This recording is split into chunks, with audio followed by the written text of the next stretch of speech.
फलन में अब ज्यादा कुछ बाकी नहीं रह गया है, आपको जानना है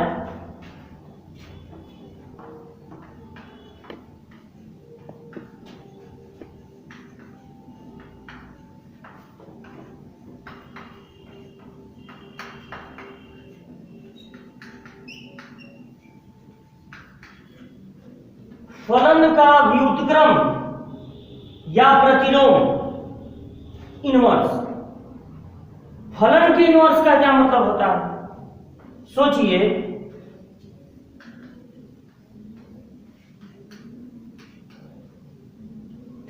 आपके पास ये फलन है, अगर आप इसमें 1 रखते हैं 2 मिलता है, 10 रखते हैं 11 मिलता है, -1 रखते हैं 0 मिलता है। अब आप कोई ऐसा फलन खोज कर लाइए, कोई ऐसा फलन खोज कर लाइए जिसमें उल्टा काम हो, मतलब 2 रखें तो 1 मिले, 11 रखें तो 10 मिले, 0 रखें तो -1 मिले। वो जो फलन आप ले आएंगे वो कहलाएगा इस फलन का व्युत्क्रम। यानी इसमें जो आप रखते हैं x का मान, जिसको प्रांत कहते हैं, अब जो प्राप्त होता है उसको आप परिसर कहते हैं। अब जो जो इसके लिए प्रांत है वो उसके लिए परिसर बन जाए, अब जो जो इसके लिए परिसर है वो उसके लिए प्रांत बन जाए। अपनी भाषा में क्या कहेंगे, ये फलन है जिसमें 1, 10, -1 रखने पर 2, 11 और 0 मिला।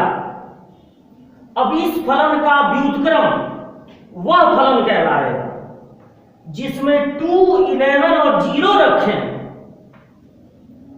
और 1, 10 और -1 मिले। यानी कि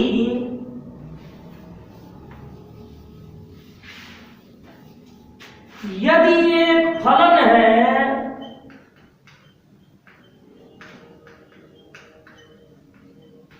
fx, तो इसका व्युत्क्रम या प्रतिलोम f इनवर्स x होगा अगर प्रांत, जो इसका प्रांत है वो इसका परिसर बन जाए और जो इसका परिसर है वो इसका प्रांत बन जाए।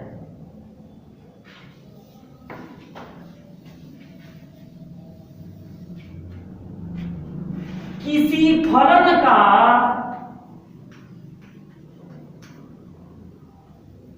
व्युत्क्रम ज्ञात करना। किसी फलन का व्युत्क्रम आप कैसे ज्ञात करेंगे? पहला काम, फलन को y मानो। दूसरा काम, x को विषय बनाओ, सब्जेक्ट।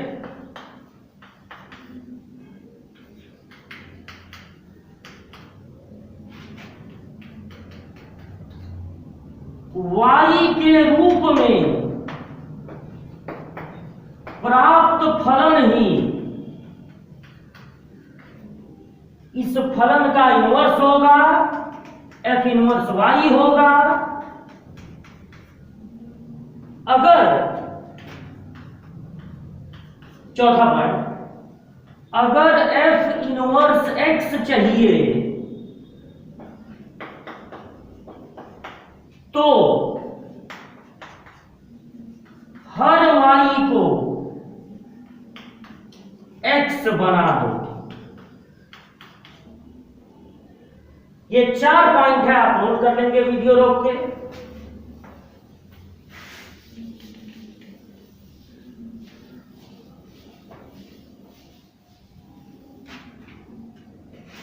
एग्जाम्पल के रूप में मान लीजिए एक फलन है, इसका बनाना है, इसका ज्ञात करना है व्युत्क्रम। क्या करेंगे? फलन को y मान लेंगे, फलन को f(x) भी कहते हैं, y भी। ये काम आप पहले भी कर चुके हैं, x को विषय बनाएंगे। अब ये जो y के रूप में मिल रहा है वही इस फलन का इनवर्स है, लेकिन चूंकि ये y के रूप में है इसलिए हम इसको कहेंगे f इनवर्स y। यही इस फलन का व्युत्क्रम।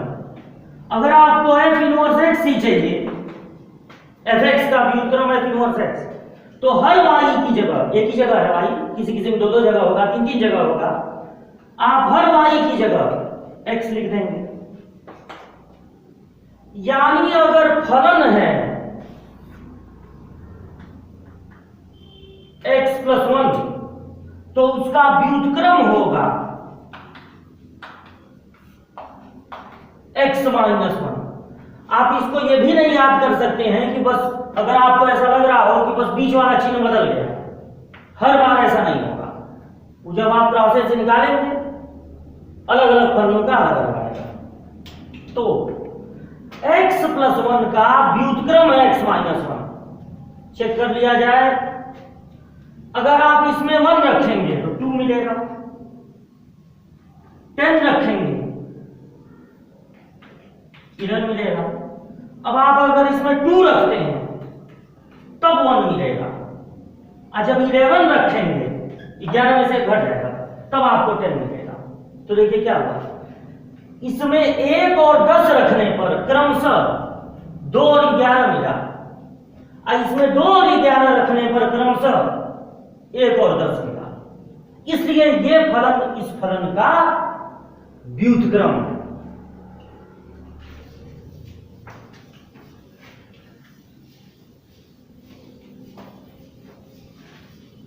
अब बहुत इंपॉर्टेंट बात, केवल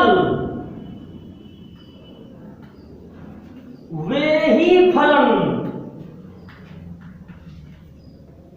व्युत्क्रमणीय होते हैं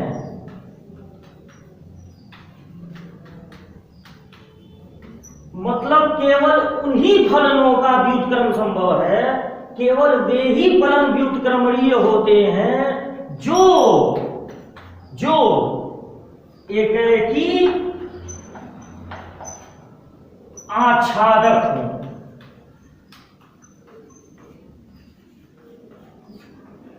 अगर आपके पास कोई ऐसा फलन है जो बहुएक है तो उसका व्युत्क्रम संभव नहीं है। अगर कोई फलन ऐसा है जो अंतःक्षेपी है उसका भी व्युत्क्रम संभव नहीं है। क्यों?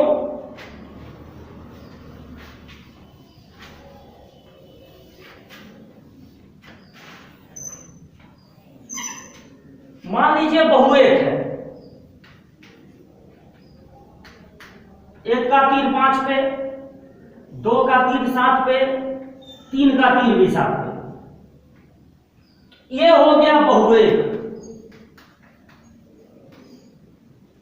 अब अगर आपको इसका व्युत्क्रम चाहिए तो यानी कि ऐसा फलन चाहिए,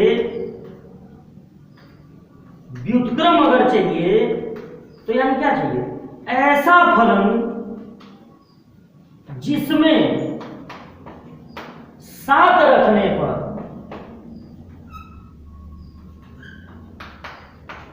7 रखें। अब अगर उल्टा चलना है आपको तो 7 रखने पर 2 भी मिले और 3 भी नहीं, हाँ 3 भी, ये संभव नहीं। क्योंकि आप तो फलन की परिभाषा जानते हैं। अब अगर इधर से आप तीर चलाएंगे उल्टा, क्योंकि व्युत्क्रम चाहिए, जब इधर से तीर चलाएंगे तो एक ही जगह से दो तीर नहीं ना चल सकता है, इसलिए जो फलन बहुएक होगा उसका व्युत्क्रम संभव नहीं। अच्छा, अगर कोई फलन अंतःक्षेपी हो तो उसका भी व्युत्क्रम संभव नहीं होता, क्योंकि आप जानते हैं इस पहले वाले समुच्चय जहां तीर चलता है उसमें कोई फालतू तत्व नहीं होता है, लेकिन जहां तीर पहुंचता है वहां पर अगर फालतू तत्व भी हो, अगर यहां पर कुछ एक्स्ट्रा तत्व भी हैं तो ऐसे को कहते हैं अंतःक्षेपी। अब अगर आप उल्टा चलना चाहेंगे, मतलब यहां से तीर चलाना चाहेंगे, तो व्युत्क्रम में इधर से जब तीर चलेगा, 3 से कोई तीर नहीं चल पाएगा, 5 से कोई तीर नहीं चलेगा, 6 से कोई तीर नहीं चलेगा, मतलब इधर फालतू तत्व हो जाएंगे। और जहां से तीर चलता है उधर कोई फालतू तत्व नहीं होना चाहिए। इसलिए जो बहुएक है, जो अंतःक्षेपी है, उसका व्युत्क्रम संभव नहीं होता। जो एकाएकी है और आच्छादक है, केवल उसी का व्युत्क्रम संभव होता है।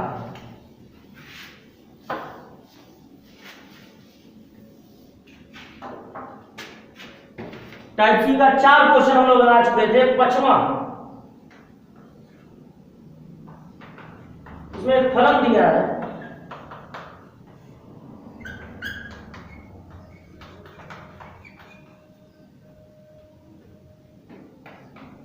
पहले दिए सिद्ध करना FOF at x equal to x और प्रतिलोम भी याद करना है। यह सिद्ध करना है FOF मतलब फलन f में फलन f को रखना। तो देखिए FOF का मतलब है FOF एट x और FOF का मतलब है fx। अब आप एक तो f पहले नोट कर लेंगे और fx की जगह यही लिख देंगे, 2 तो f है ना, एक तो f नोट करेंगे तो बचेगा fx और fx की जगह पर यही लिख देंगे। अब क्या दिखने लगा, अब ध्यान दीजिएगा, अब दिखने लगा फलन में मान रखना, फर्स्ट ईयर का फलन में मान रखना, मतलब फलन f को देखना है और फलन f में जहां जहां x है उस x की जगह यही लिख देना है। मतलब 4 लिखिए और जो x है उसकी जगह ये पूरा लिख दीजिए, +3 लिखिए, फिर 6 लिखिए और जो x है उसकी जगह ये लिख दीजिए, -4। fx पहले यहां देख के उतार दिए, फिर f इतने का मतलब है हर x की जगह यही रख देना है, दोनों x की जगह यही रख देना। तो अब 6x - 4 हो गया एलसीएम और 4 का इसमें उड़ा देंगे, 4 का उड़ा हुआ ना, 4 चौको 16 + 12 प्लस ऐसे तिरछा गुणा होगा तो 3 × 18x -12। नीचे का भी एलसीएम 6x - 4 तो 6 का इसमें गुणा होगा, 6 चौको 24 + 18 ऐसे तिरछा गुणा होगा तो -4 और 6 का गुणा -24 अब माइनस माइनस का गुणा प्लस हो जाएगा 16। ये बटे बटे में कट गया, ये -12 + 12 भी कट गया। अब ये 16x और 18x जुड़ के हो गया 34x, ये कट गया और 18 16 जुड़ के 34। तो क्वेश्चन का पहला पार्ट लग गया, सिद्ध करना था कि FOF एट x के बराबर होगा। अब दूसरा काम क्या करना है,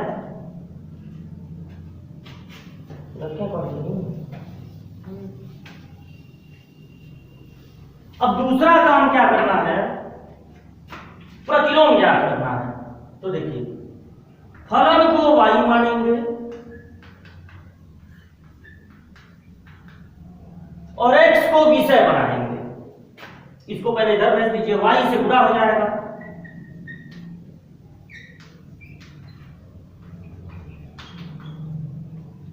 x वालों को एक तरफ कर दीजिए,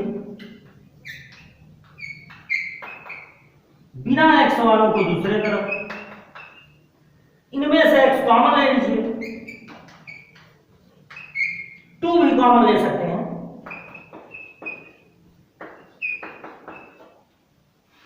अब x बराबर होगा 4y plus 3 upon 6y minus 4। जब आप x को विषय बना लिए, x एक तरफ हो गया अकेले, या 2x नहीं होना चाहिए, x स्क्वायर नहीं होना चाहिए, रूट x नहीं होना चाहिए, x बराबर जब हो गया तो ये जो आपको दिखाई दे रहा है वही इस फलन का व्युत्क्रम है, लेकिन चूंकि ये y के रूप में है इसलिए ये f इनवर्स y है।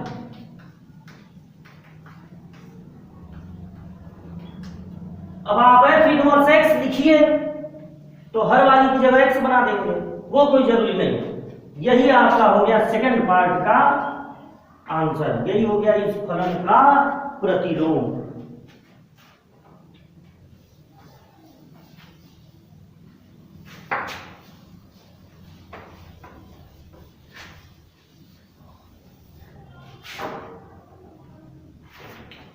इसके बाद है छठवां क्वेश्चन, f such that -1 से 1 tends to y such that fx बराबर है x अपान x प्लस 2 और x नहीं बराबर है -2 के, क्योंकि -2 रखने पर 0 हो जाएगा, क्वेश्चन वाला खुद ही कह दिया है। और y को बता रहा है परिसर है, परिसर। तो दिखाइए कि f व्युत्क्रमणीय है। पहला काम क्या करना है, शो दैट f व्युत्क्रमणीय है। और दूसरा काम क्या करना है, f inverse x, f inverse भी ज्ञात करो। पहले दिखाओ कि व्युत्क्रमणीय है। अगर आपसे कोई कहे सिद्ध करो या दिखाओ कि यह फलन व्युत्क्रमणीय, तो व्युत्क्रमणीय तब होगा कोई फलन जब वो एकेकी हो, आच्छादक। तो अगर कोई ये कह रहा है सिद्ध करो व्युत्क्रमणीय है, तो इसका मतलब है ये सिद्ध करना है कि एकेकी और आच्छादक है। क्या तरीका आपको बताए थे ये पता लगाने का कि एकेकी है कि बहुएक। fx1 को fx2 के बराबर करने पर अगर लास्ट में x1 बराबर x2 मिले एकेकी, तो fx1 का मतलब x की जगह x1 रखना है, जहां जहां x है वहां x1, और fx2 का मतलब है जहां जहां x है वहां x2। क्रिया गुणा x1 x2 प्लस 2x1 बराबर x1 x2 प्लस 2x2। अब x1 x2 कट गया, 2x1 बराबर 2x2, दो भी कट गया। अगर x1 बराबर x2 आ गया तो इसका मतलब ये एकेकी। कैसे पता लगाते थे अंतःक्षेपी है कि आच्छादक?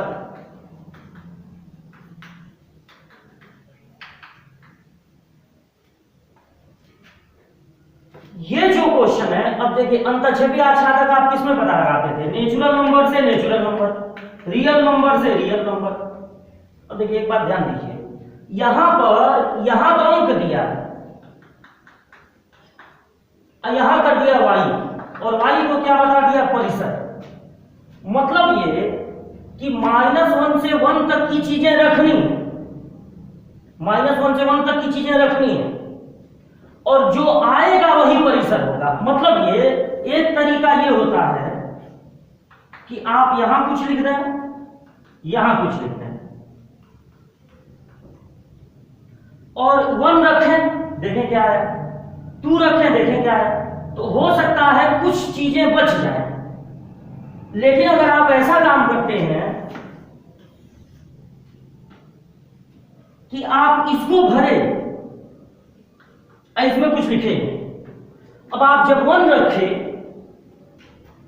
तो मिला 3 मान लीजिए, तो तब आप 3 लिखे, तीर पहुंचा दिए। जब आप 5 2 रखे तो जो मिला वहां तक तीर। तो जब आप रखते जा रहे हैं और जो मिलता जा रहा है वही लिखते जा रहे हैं, इसका मतलब है कि तब कोई ऐसा चीज इसमें होगा जिस तक तीर न पहुंचे।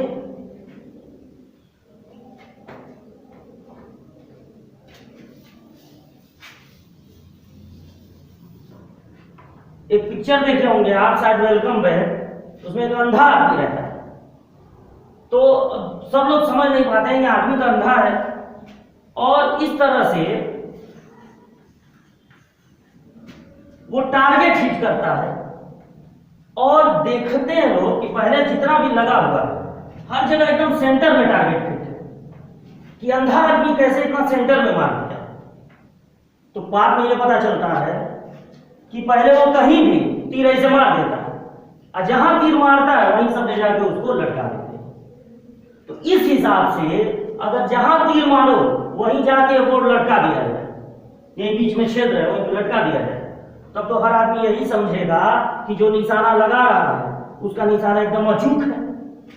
तो वही काम यहां भी हो रहा है। देखिए, अगर आप दोनों में संख्याएं लिख के रखते हैं तो हो सकता है यहां तक तीर ना पहुंचे, हो सकता है यहां तक तीर ना पहुंचे। लेकिन जब आप इसको खाली रखे हैं और जो यहां पर रख रहे हैं, जब वो रख दे रहे हैं, जो मिल रहा है वही यहां रख दे रहे हैं, वाई हो गया परिसर। तो इसका मतलब है, ये नॉर्मल तरीके से मत लगाइए इसको कि फलन को वाई माना जाए, एक्स को विषय बना जाए, इसे मत करिए यहां पे। यहां बस तब तो आपको लगेगा कि यह अंतःक्षेपी है। यहां पर जो ये दिया हुआ है उसका मतलब ये है कि जो आप रख रहे हैं मिल रहा है, उसी को दूसरे वाले में लिख रहे हैं। इसका मतलब है कि कोई भी फालतू तत्व तो दूसरे वाले में नहीं रहेगा। बस यही लाइन लिख के आप बोर्ड में बता देंगे कि इसलिए ये आच्छादक है। चूंकि एकाएकी भी है, आच्छादक भी है,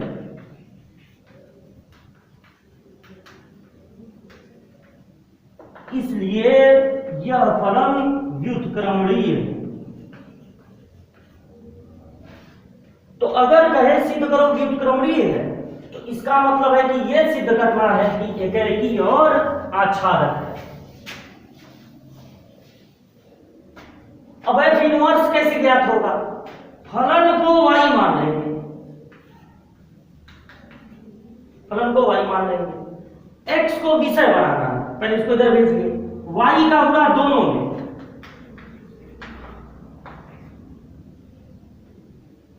अब x मानो को एक तरफ करना है, इसको इधर भेजिए, इसको उधर भेजिए, बहुत माइनस हो जाएगा ना ज्यादा, इसी को उधर भेज दे रहे हैं, इसमें x कॉमन बचेगा 1 माइनस वाई, तो x बराबर हुआ 2y अपान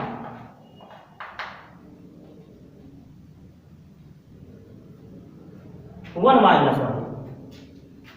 जब आप x को विषय बनाए तो इधर जो y के रूप में आपको दिखाई दे रहा है वही फलन का इनवर्स है, यानी f इनवर्स y है, क्योंकि ये y के रूप में है।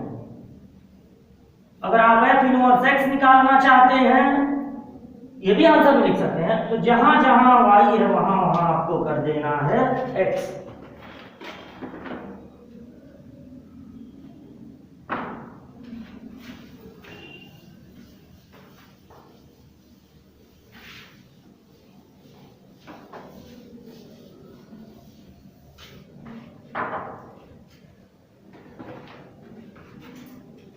सातवां क्वेश्चन है,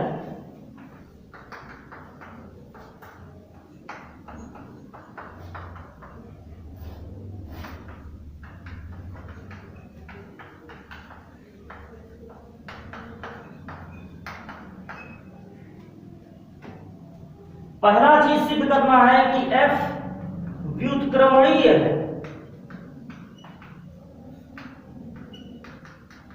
और दूसरा चीज पता लगाना सिद्ध करना है कि f इनवर्स y बराबर होगा रूट में y प्लस 6 माइनस 1/3। यह क्वेश्चन है, बड़ा बढ़िया क्वेश्चन है। रखना है धनात्मक वास्तविक संख्याएं, मतलब पहले वाले में धनात्मक वास्तविक संख्याएं और दूसरे वाले में केवल -5 और उससे आगे की संख्याएं हैं अनंत, -5, -4, -3, 0, 1, 2 अनंत। तो पहले वाले में धनात्मक वास्तविक संख्याएं हैं, इसमें कोई ऋणात्मक संख्या नहीं है, और यहां पर ये सब संख्याएं हैं, -6, -7, ये सब इसमें नहीं। अब आपको सिद्ध करना है कि ये व्युत्क्रमणीय है। व्युत्क्रमणीय है का मतलब है एकेकी और आच्छादक। तो कैसे पता चलेगा कि एकेकी है कि बहुएक?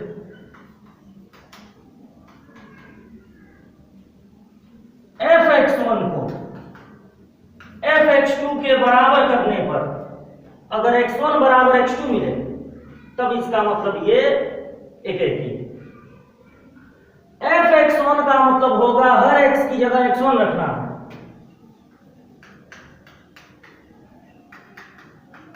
और fx2 का मतलब हर x की जगह x2 रखना।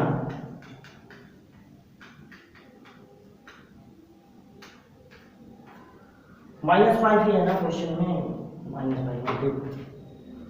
अब देखिए 9x1 square -9x2 square plus 6x1 -6x2, एक तरह की चीजों को एक पास है।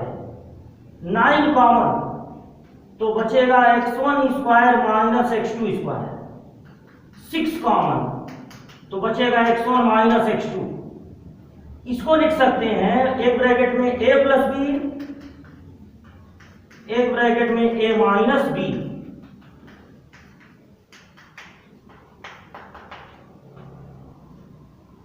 अब x1 माइनस x2 दोनों में कॉमन हो गया, 3 भी कॉमन ले सकते हैं, बचा क्या 9, बचा 9x1 प्लस x2 नहीं प्लस 6 ऐसा बचा। अब दो चीजों का गुणनफल है 0, एक बार इसको 0 करें, क्या है x1 बराबर x2, ये कह रहा है एकेकी, फिर इसको 0 बराबर करेंगे तो क्या आया x1 प्लस x2 बराबर -6/9, 3 दूनी 6, 3 त्रिका 9। x1 प्लस x2 बराबर -2/3। अब देखिए ये कह रहा है क्या है क्योंकि x1 बराबर x2, लेकिन यहां पर x1 बराबर x2 में कुछ और आया, यानी कि ये कह रहा है बहुएक है।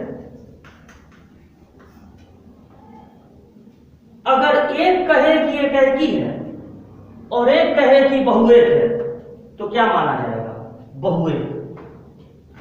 लेकिन कभी कभी ये झूठ भी बोलता है, तो इसको चेक करना पड़ेगा कि सही बोल रहा है। तो देखिए x क्या है?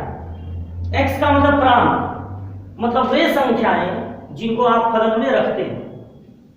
तो x है वो संख्या जिनको आप फलन में रखते हैं। और देखिए रखना क्या है?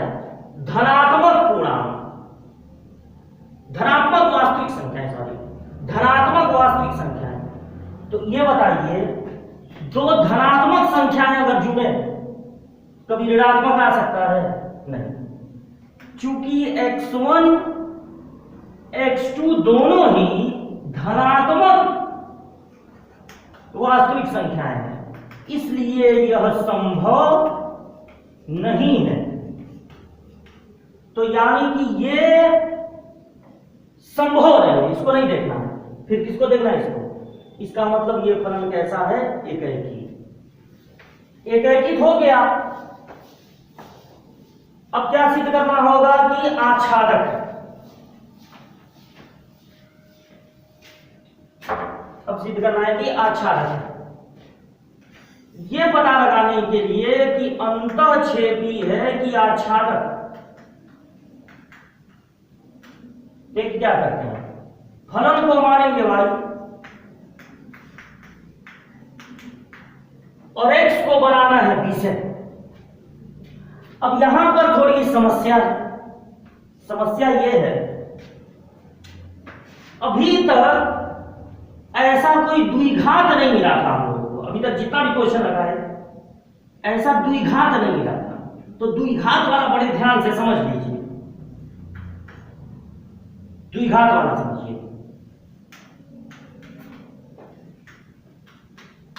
इसको उधर भेजिए। एक एक्स स्क्वायर वाला पद, एक एक्स वाला पद, इसमें माइनस कॉमन ले लीजिए। एक्स स्क्वायर के जो साथ है उसको ए कहते हैं, द्विघात है। जो एक्स के साथ है उसको बी, और जो अचर पद है उसको सी। यहां से अगर हम x का मान निकालें, x बराबर निकालें, तो उसके लिए एक फार्मूला है।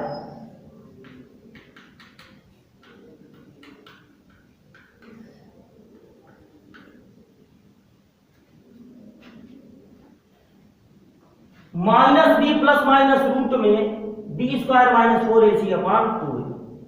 ये श्रीधराचार्य का फार्मूला है। तो माइनस बी यानी -6, देखिए x बराबर निकल रहा है ना, x बराबर निकल रहा है। Minus B plus minus root में बी स्क्वायर यानी 36 -4 इंटू ए इंटू सी। तो सी माइनस में, माइनस माइनस प्लस हो गया ना, अपान 2a, ए का मान 9।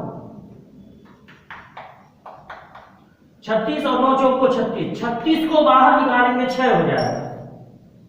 बचेगा रूट में 1 प्लस 5 प्लस y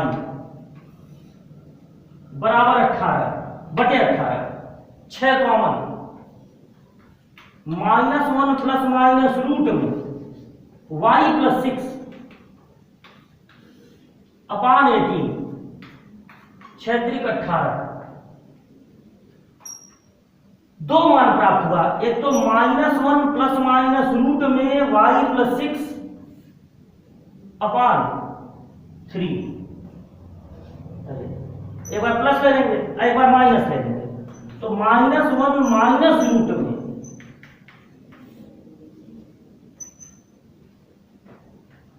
अब देखिए ये संभव नहीं है।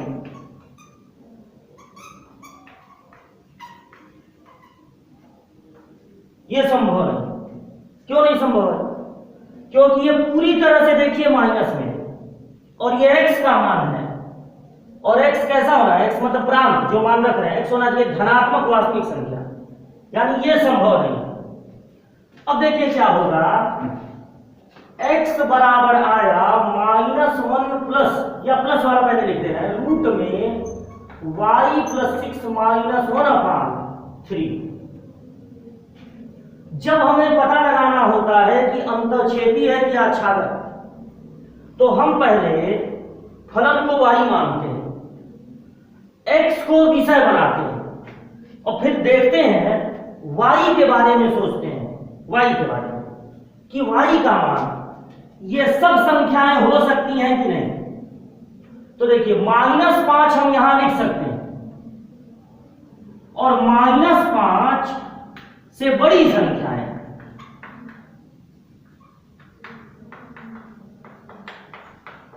भी यहां पर लिख सकते हैं। लेकिन -5 से छोटी संख्या, जैसे मान लीजिए -6 अगर हम लिखना चाहें, तो -6 लिखने पर यह 0 हो जाएगा, और तब यह बचेगा -1 अपान 3, जबकि x का मान ऋणात्मक नहीं होना चाहिए। अगर -7 लिख देंगे तो -7 तो लिख ही नहीं सकते हैं, क्योंकि -7 लिखने पर रूट के अंदर ऋणात्मक संख्या आ जाएगी और ये हो जाएगा काल्पनिक। इसका मतलब है कि y का वही मान होगा जो ये दिया हुआ -5 से अनंत। इसका मतलब है जितना चीज वो दिया हुआ है वो हर जगह तीर पहुंचेगा। इसका मतलब ये हो गया आच्छादक। और चूंकि एकेकी भी है आच्छादक भी है, इसलिए ये फलन व्युत्क्रमणीय है। इसलिए फलन व्युत्क्रमणीय है। तो पहला चीज सिद्ध हो गया व्युत्क्रमणीय। अब अगर आपको सिद्ध करना है इनवर्स y, तो आपको दोबारा वो काम करने की जरूरत नहीं है, क्योंकि इनवर्स में भी यही काम करते हैं। फलन को y मानते हैं, x को विषय बनाते हैं। तो y बराबर जो आया है वही होगा इसका f इनवर्स y। देखिए क्या आया है रूट में, देखिए क्या आ गया रूट में y + 6 - 1/3। तो इस तरह से एक ही काम करने पर दोनों के दोनों क्वेश्चन लग गए।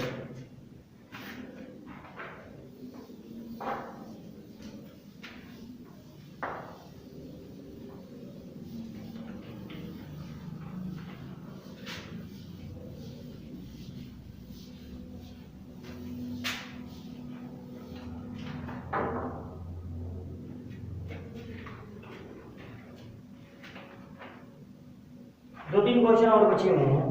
ये था 7वां क्वेश्चन। 8वां से पहले 9वां समझिए। एक फलन है, आसान क्वेश्चन है 9वां।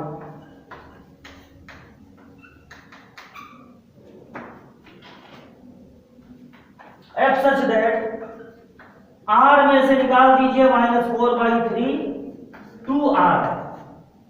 मतलब यहां सब कुछ रख सकते हैं, हर वास्तविक संख्या, बस इसको मत रखिएगा और जो प्राप्त होगा वो क्या है r। तो f का प्रतिलोम अर्थात प्रतिचित्र g है। दिया है कि f का प्रतिलोम g, ऐसा क्वेश्चन मिल गया। तो कई चीजें पता लगानी है। gy बराबर 3y/3 - 4y। दूसरा gy बराबर, अच्छा ये सब विकल्प दिया है कि कौन सा सही है, 3 - 4y। तीसरा gy बराबर 4y/3 - 4y सही है कि चौथा gy बराबर 3y/4 - 3y। इन चारों में कौन सही है? तो देखिए f का प्रतिलोम g है, मतलब जब आप इसका प्रतिलोम निकालिए, कैसे निकालेंगे? फलन को y मानेंगे, x को विषय बनाएंगे, इधर भेज रहे y का दोनों गुणा हो जाएगा, x वालों को एक तरफ करेंगे, x कॉमन ले लेंगे, x बराबर होगा 4y/4 - 3y। जब आप x को विषय बना लेते थे तो ये होता था व्युत्क्रम। तो इसको आप क्या कहते थे? इसको आप कहते थे f इनवर्स। लेकिन f के प्रतिलोम, मतलब f का प्रतिलोम, इसको क्या कहते हैं? f inverse. इसी को g कह रहा है। तो जब आप लिखते थे ना ऐसे f इनवर्स y, तो इसको g इनवर्स y नहीं लिखना है, f इनवर्स की जगह पर ही g इनवर्स नहीं लिखना है, f इनवर्स की जगह क्या लिखना है? g। तो यहाँ पर f इनवर्स मत लिखिए, क्योंकि क्वेश्चन आ दिया है f के प्रतिलोम को हम किससे प्रदर्शित करेंगे? g से। तो gy बराबर होगा 4y/4 - 3y। अब अपने चारों विकल्प में देख लीजिए, जहां पर हो 4y/4 - 3y, यानी कि ये चौथा वाला विकल्प सही है। 10वां क्वेश्चन भी बहुत आसान है।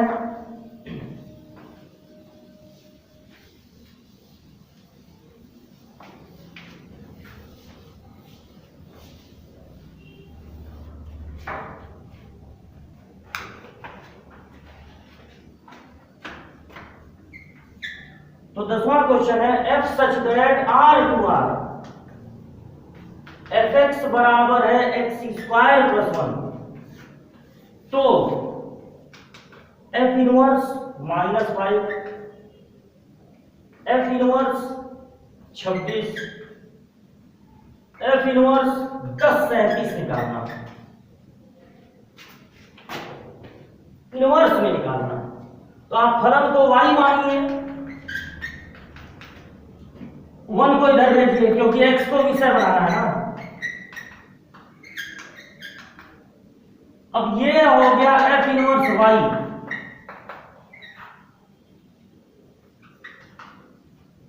पहले आप एफ इनवर्स y निकाल दिए। अब अगर आपको एफ इनवर्स -5 चाहिए,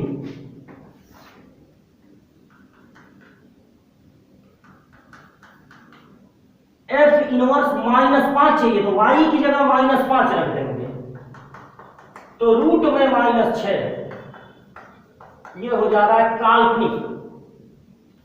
दूसरा क्या निकालना है, एफ इनवर्स 26, तो एफ इनवर्स 26 का मतलब y की जगह 26 रख दीजिए, हो गया 25, 25 का मतलब ±5। फिर आपको निकालना है एफ इनवर्स 1037, तो 10,37 का मतलब है एक बार 10 रखिए, एक बार 37 रखिए, तो रूट में 9, रूट में 36, यानी ये हो जाएगा ±3, ये हो जाएगा ±6।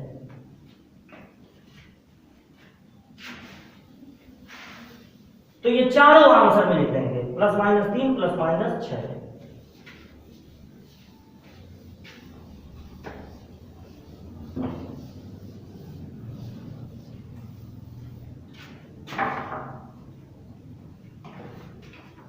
अब केवल एक क्वेश्चन बचा हुआ है, 8वां। F such that A to B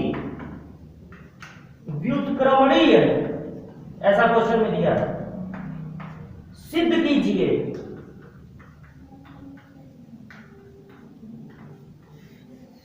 F inverse का इनवर्स बराबर होगा एफ। हमको यह सिद्ध करना है कि अगर किसी फलन का इनवर्स निकालें, जैसे इसका इनवर्स निकालें तो ये निकलेगा, और इसका जो मिला उसका फिर एक बार इनवर्स निकाल दें तो यही मिल जाएगा। यही बात हमको तर्क द्वारा सिद्ध करनी है। तो मान लीजिए फलन f है a से b, a समुच्चय a का, b समुच्चय है b का, तो यानी प्रांत है समुच्चय a, एक ये रखा जा रहा है, और परिसर है समुच्चय b। अब देखिए इस प्रकार जो f का इनवर्स होगा उसमें पलट जाएगा, यानी f इनवर्स में प्रांत होगा b, उल्टा हो जाएगा, और परिसर होगा a। अब ये मिल गया। अब अगर फिर इसका इनवर्स करते हैं, इसी प्रकार अगर इस इनवर्स का इनवर्स करते हैं तब क्या होगा, तो फिर पलट जाएगा, ये प्रांत हो जाएगा, तो प्रांत हो जाएगा ये, और ये परिसर हो जाएगा b। इस तरह से हम देखें कि जो f का प्रांत परिसर था वही f इनवर्स के इनवर्स का भी प्रांत परिसर है। इसका मतलब है कि f बराबर है f इनवर्स का इनवर्स। इसी तरह से बिल्कुल आपको एग्जाम में लिख देना। इस प्रकार संबंध एवं फलन पूरा कंप्लीट हुआ। इसी में एक छोटा सा टॉपिक है द्विआधारी संक्रिया। तो द्विआधारी संक्रिया आपको अगले वीडियो में मिलेगी।